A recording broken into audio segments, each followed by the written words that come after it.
Post-match chat with Chapz for that Millwall podcast, where it finished at the MKM Stadium. Hull City 1, Millwall 0. Another weekend, another Millwall loss, another away trip to Hull, and another 1-0 loss. That's now just 3 victories in our last 14 league games. No victory in our last 4, and only 2 goals scored. And it's not looking good, gents. Ladies and gents, I should say. It really is not looking good. The first half performance today for me was incredibly poor. Yes, Hull, very good side. I'm sure we'll talk more about it. But it's not looking good. And teams around us are winning. Huddersfield won 4-0 today. QPR won away at Blackburn. Other teams are showing that they can get results. And yes, Hull is not an easy game for us, especially with the squad they've got. But we've got a difficult run-in of fixtures now, and we've got to start putting results on the board, because if we don't, we will be in that relegation battle, unfortunately. But look, let's get into it. I'm recording this straight after, by the way, so it's now 5:10. So I'm literally recording it straight after. So I've not watched it back. I've just seen it live. I've not listened to any interviews. I've not looked at socials. So this is just off the cuff, my opinion, one take, and just sort of saying what I think on it. So the team. So 5 changes today. 5 changes. And if I'm honest, it's probably close to the team that I would have picked before the game, in reality, given who's available. So apparently Nisbet is injured, so no Nisbet available. But he starts with Sarkic in goal, a back 3 right to left of Tanganga, Harding and Cooper. Hutch is on the bench. My assumption he's not fit enough to start. Brings Murray Wallace back, which I think is the right call, given how bad Joe Bryan has been in terms of his errors that he's made recently. Norton Cuffy on the right-hand side. The 2 centre midfielders that I guess we've all been asking him to play, which is Casper Denor and George Saville. And then a front 3 of Michael Obafemi getting his start, with Duncan Watmore returning from illness and Zian Fleming. And in reality, you can't, with what's available, you can't really argue with that. And on paper, as good as Hull are, and by the way, just before I get into this, if there's any Hull fans listening, I've seen quite a few comments from Hull fans saying, how, I guess, putting our budgets on a par.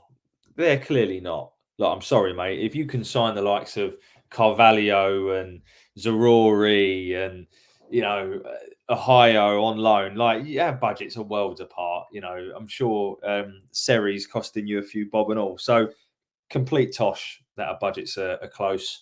You're going for it, and fair play to you.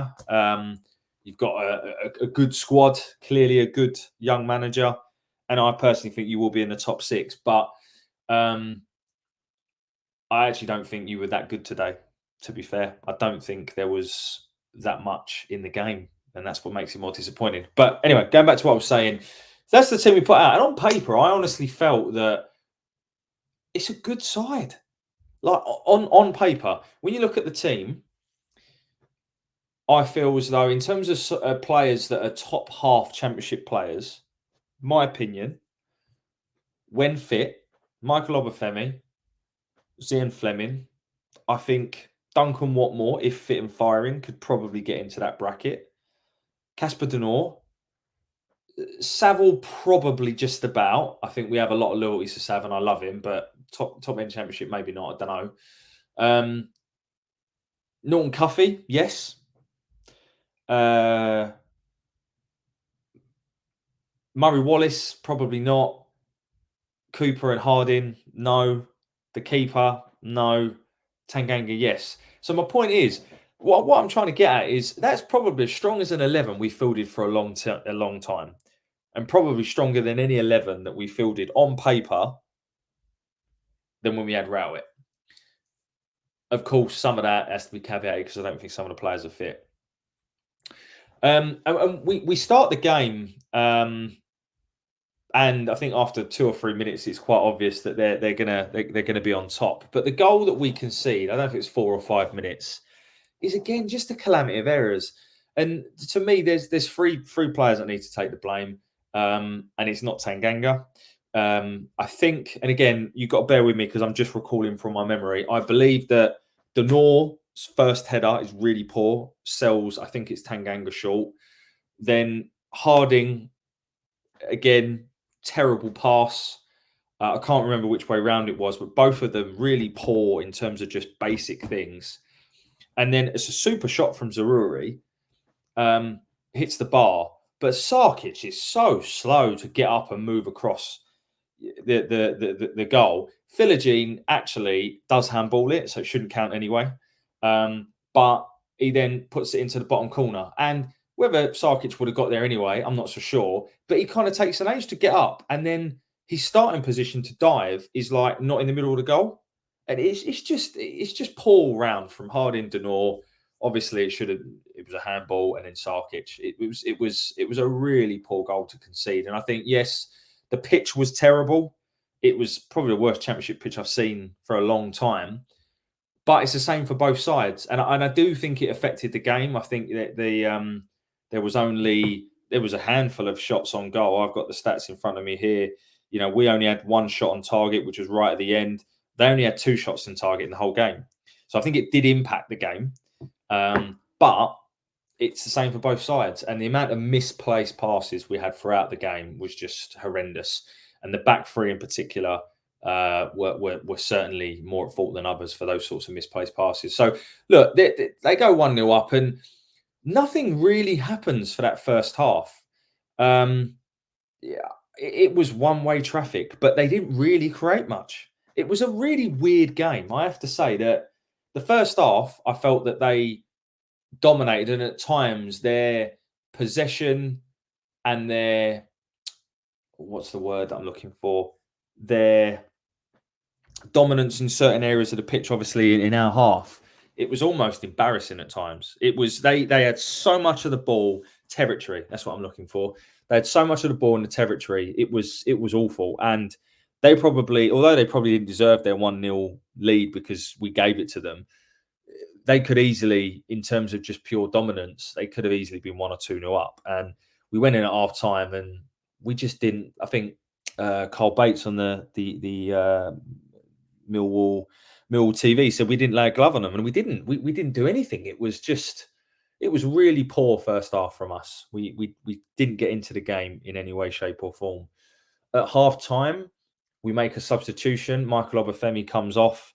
Tom Bradshaw comes on. It's a weird substitution for me. I don't get it. That either tells me that Michael Obafemi is only fit to play half, and Tom Bradshaw's only fit to play half. Maybe they've only got 45 minutes each, and that was always going to be the plan. And I guess it's what way to start it. But it just felt like a weird change to make. I do think Bradshaw had much more impact on the game than Obafemi did. Not sure that's all down to the individual, because I felt that the first half we just couldn't get out of our half. It was bad. And then I felt the first sort of 10, 15 minutes of the second half was neither here nor there. I think it was kind of sort of a lot played in the middle of the park. And then we bring on Joe Bryan and George Honeyman for Murray Wallace, who was treading on thin ice because Philogene had him. He brought Philogene down once, and then from that point onwards, it was only going to go one way, unfortunately. So Murray Wallace went off, Joe Bryan come on, and George Honeyman come on for George Saville. And I honestly felt from that point onwards, from like the 58th, 60th minute, and then Romain Esse come on a little bit later for Duncan Watmore, that can we say we dominated the game? Probably. We dominated possession, and I felt that we were much the better side. But again, without really creating anything. The chances I've noted down here was, I think our best chance problem 68, where Fleming does superb work to just sort of roll the defender, sell him with a dummy. And then Ryan Alsop, who incidentally we had at Millwall and never played him, not even once, who's their first choice goalkeeper and played pretty well, to be fair. He collected everything. They play a very high line, including the goalkeeper. The goalkeeper's miles out. And Fleming really unlucky to sort of tries to chip him, lob him, and it hits the roof of the net. But I felt that was probably our best chance. Tanganga had a header on 75, and then Bradshaw had a couple of nearly moments, one towards the end in particular. and then another one where the ball was cut back and he tried to sort of just flick it towards goal. But, let's be honest, we didn't really create any clear-cut opportunities. And that's the thing that I'm now concerned about. We scored just 2 goals in 4 games. And we just, I don't know, we don't look like we have a real plan to break teams down. And each game in isolation, you can say, oh, that could be the reason why. So, like, for example, today, we haven't really got a fully fit striker. That's one reason. The second reason is Hull are a very good side. There's no denying it. But there's always a reason, and it's starting to concern me. We've got Coventry away next week. We've got some really tough games. And as I say, other sides are winning around us. It's definitely worrying. And we're being sucked right back into that relegation zone. I remember saying before the 3 wins in December that if you think we're not in a relegation zone, you need your head tested. We then got the 3 wins. I think we probably all got a little bit carried away. And now we've not won since then. We've won 3 games in 14. I think Joe Edwards has now been in charge for 15 league games and he's won 4 of those 15. I don't know Rowlett's record before, but can we say results have changed? No. Is that the manager's fault? I'm not necessarily suggesting it is, but there's something not working. What I would say, is we go there with a game plan and the game plan gets undone after 4 minutes because of just stupid individual errors. You can't blame Edwards for that. You really can't. And I felt the second half performance showed a lot more intensity and intent of what we were trying to do. I was quick to say that SA didn't make an impact in the last game, but I felt he did today. And I felt he was one of the more positive sparks. But that first half performance was just woeful, wasn't it? It really was not very good. But honestly, usually these last 25, 30 minutes, it's not going to today because there was nothing to talk about in terms of the game. It was a really weird one. As I say, they only had 2 shots on target and we had 1. Nothing really happened. They completely dominated the first half. From pure dominance alone, probably should have had at least 1 or 2. Second half, we're probably unlucky not to equalise without really creating anything clear cut. And I think that's the overall sort of summary. I think what I will say in terms of players is I'll just spend a bit of time on the players then. Sarkic, I'm really struggling with him. He flaps it a lot. The amount of basic things that he takes more than one time to collect the ball. He'll come out and get a fist to it, but he won't do it properly. His kicking is not as good as I think we hoped it would be. He doesn't look like a 1.2, 1.3 million pound goalkeeper for me. And I would imagine in the summer, I don't know. I don't think we would have done much worse with keeping Bart for this season and investing next summer. Put it that way. And I don't mean to dig out players or criticise. I want the geezer to do well. He seems like a top lad and he speaks very well, but he looks very poor for me at the minute. I hope that changes, and I'm sure confidence plays a part. If you're not winning games, you're not keeping clean sheets, and there's not much confidence flowing throughout the team, I'm sure it rubs off on the keeper. But at the moment, he doesn't look great. Another player that doesn't look great, and I think we probably got a little bit carried away as a fan base, is Wes Harding. His distribution in recent weeks has been woeful. I'm sorry, but there's a reason why he's never played for a sort of a top championship side, and he just makes too many individual errors. I don't think he offers enough outside of that to warrant it. So I think players like Sarkic and Harding either need to improve quickly or they need to be moved on, which won't be easy in the summer if we want to get to where we want to get to, I guess is my point. Tanganga I thought was okay. I don't think he was brilliant, but I think he was okay. He definitely is getting better. You can tell he's getting fitter, and he needs to. I think he's going to be a very good player for us and someone we're clearly going to need. I'd like to maybe see him play in the centre when Leonard's fit. Sort of Tanganga in the centre, or Hutch, obviously, if he's available, and then Leonard on the right-hand side. I think Leonard's missed hugely. I know he's only a 8-9 game man and then gets injured, but I think he really does offer something that no one else does. And until we can replace that with Leonard, I think Leonard has to start when he's fit. He wasn't on the bench, so I'm assuming he's not close just as of yet.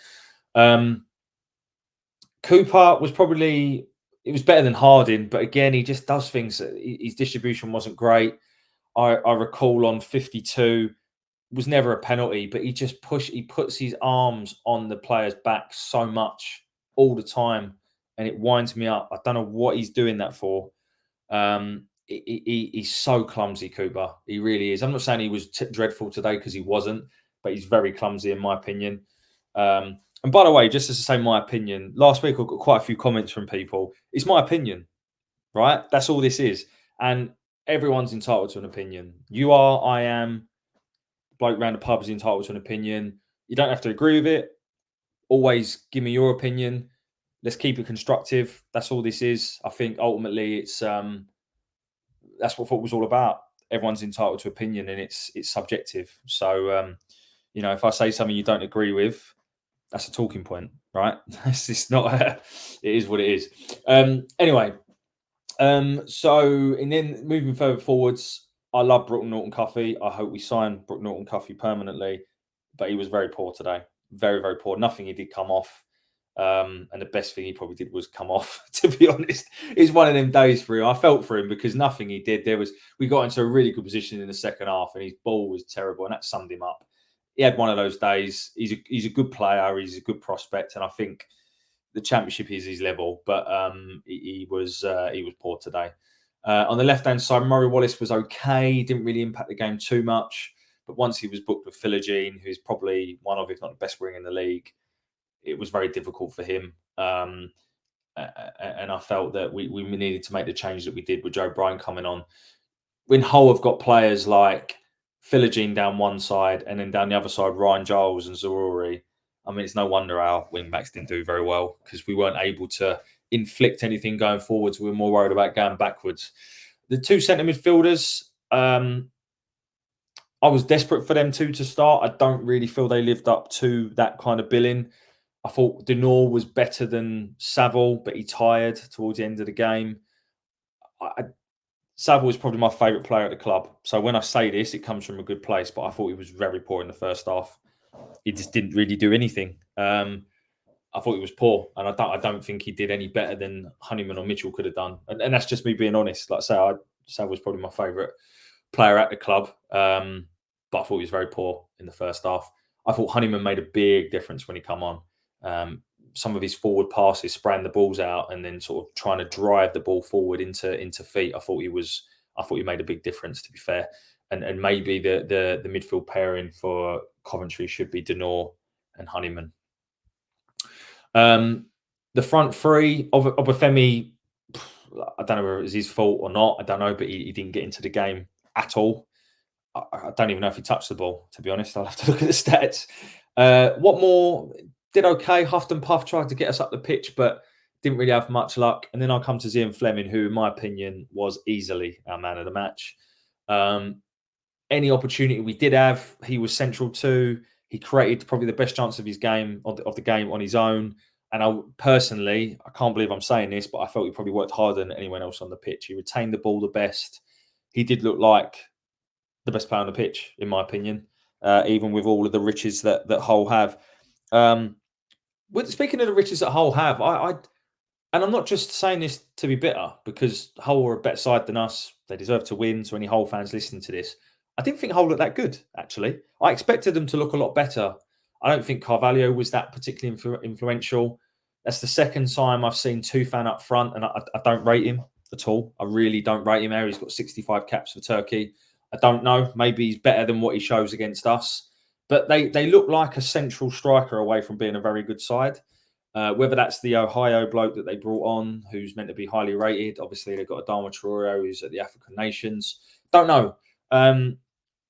They're very, very good defensively, and they weren't before Rosina got there. I think they had the worst defence in the league before Rosina got there, and now they're definitely in the top 8. So they look very resilient defensively. I think Jones and Greaves are, sort of seasoned, toughened centre backs. They look pretty good. Everything we gave them, but their front four of Philogene, who is a quality player, and how they got him permanently. Fair play to them for getting him permanently. But the likes of him, Carvalho, Zaroury, who was a constant thorn in our side in the first half, it's a good attacking, I was about to say front four. Don't rate to fan, but it's a good attacking side, and I honestly think they'll get in the playoffs. But I don't think they were as good as I was kind of expecting them to be, which is weird because they dominated the first half more, but without really creating anything clear cut. Maybe it's the pitch. Don't know. Maybe it had more of an impact than we thought.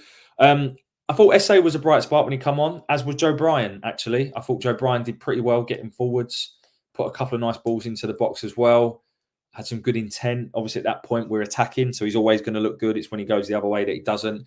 And I felt SA really tried to assert himself on the game.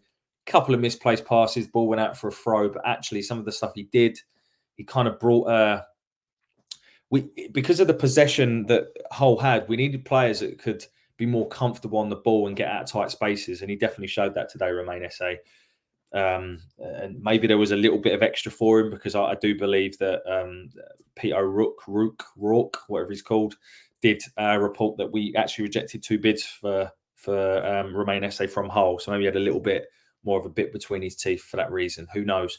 But look, we go away to Coventry. And for me, again, it depends on what's available. But I think what the changes I would make, I probably wouldn't change the goalkeeper, although I think we need a new one, but I'll probably keep him in.